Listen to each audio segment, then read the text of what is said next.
Hello everybody!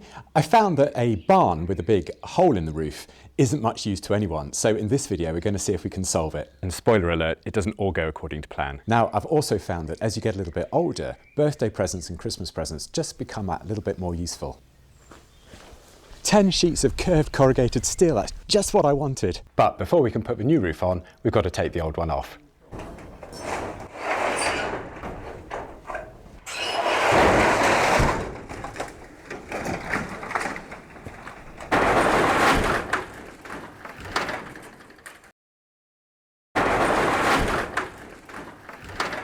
We've got the panels off the roof and now we've just got to see if we can try and get these new panels on, and they are quite heavy, to be honest. So what we're going to try and do is to hoist them up with a rope, but there are no holes in the panel, so we're going to have to drill a 8mm hole, put a hook bolt through it, and then use that to attach a rope and hoist the whole thing up onto it. So basically that's what I'm going to do now. So I think what we'll do is we'll have it coming round like that, and that will give a much better, a much more secure knot, I think.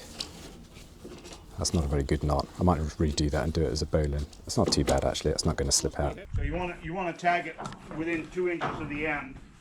Right. And then afterwards I tag it, like, well, when you screw it down into this, that'll hold it in the others, won't it? Yes.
Okay, we're about halfway through. We've got 6 panels up on the roof now, and we've got another 4 to go.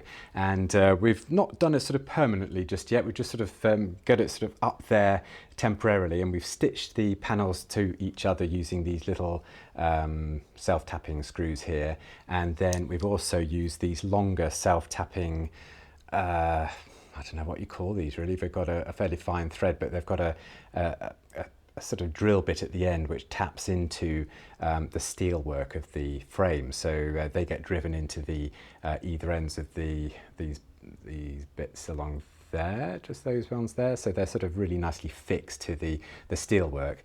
And as I say, each panel sort of stitched to the other adjacent panel with these little stitch screws. So we've got these curved panels which we got from a local supplier in Herefordshire, and each arc, as it were, is made up of 2 sheets, and I think these ones are about 1.2 meters wide, something like that, 4 foot wide, something like that, and they're 3.5 meters long, so there's quite a big overlap on the panels, both longitudinally and also sideways as well.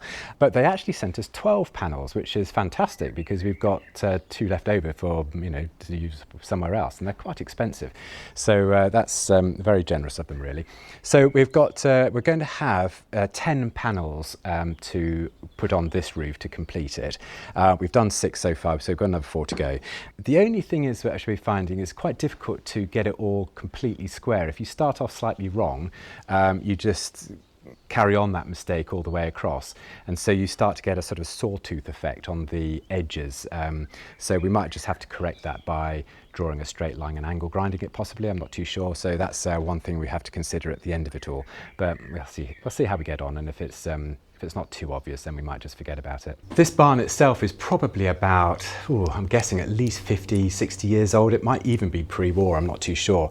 We've got the original steels, and but we have used new bolts when we reconstructed this barn. It was in a different position when we first came here, so we've moved it from wherever it was to here, and it was in surprisingly good nick, all the steel work. It was just the panels and the roof which was a little bit dodgy, so that's what we've attempted to rectify today. This barn hopefully will be used for storing farm implements like the one behind me, and also our air sprayer that we've got there as well as well, just anything else you can keep in a barn really. We're not going to put doors on it, so it is going to be open to the outside at the far end there. The prevailing weather comes from the southwest, which is on the side of the barn, so that should give us plenty of protection really.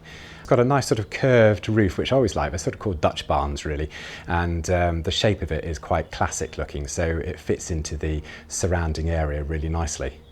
Well, it was all going so well. We put all the panels on, we haven't fastened them all down, but we've got a big problem here, and that is that the panels don't nicely sort of go on top of each other, and I'll show you an example. It's okay on the first panels that we've done, the first 3 panels, but this one, if I put my finger on it, there's a gap there, and as you go up, it closes up over the apex, and then it's okay on the other side. So this opening up, we can't pull to go over it. This bit here really should be over here. Likewise, there's a similar thing there where there's a big gap opening up on this side. Now, we thought long and hard about this, and the reason I think why it's happening is that, unbeknown to us until we actually put the roof on, there's a bowing in the middle of the roof, and it just means that the panels can't sit nicely on top of each other. They're trying to spread apart. It's a shame really, because we didn't notice this bowing when we started doing all this thing, and we were going so well, we thought, oh, we'll get it all done in sort of an afternoon type of thing, and now it's sort of set us back a little bit. So yeah, it's a bit disappointing, but I'm sure there's a workaround.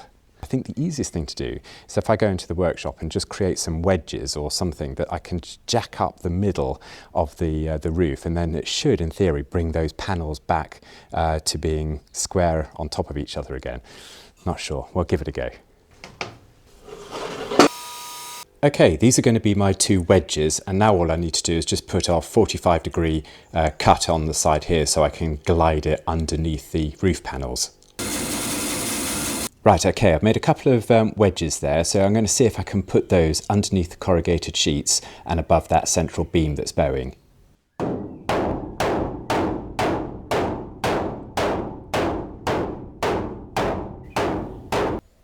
Well, it's not perfect, but it's much better than it was.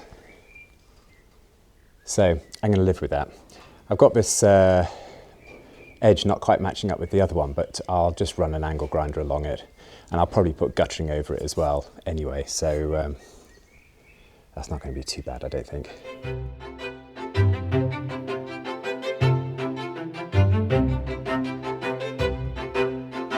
Okay, now comes the worst stage. I've got to go and tidy up.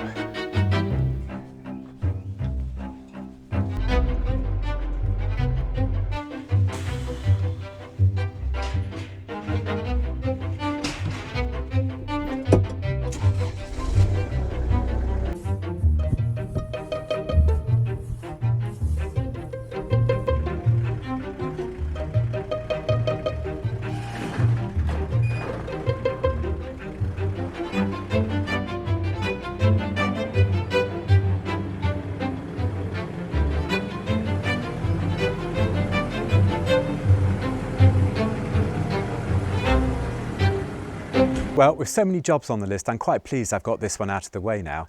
Anyway, I hope you enjoyed this video. It's been a little bit of fun to do over the last few days, but I'll catch you in the next video. So until then, bye for now.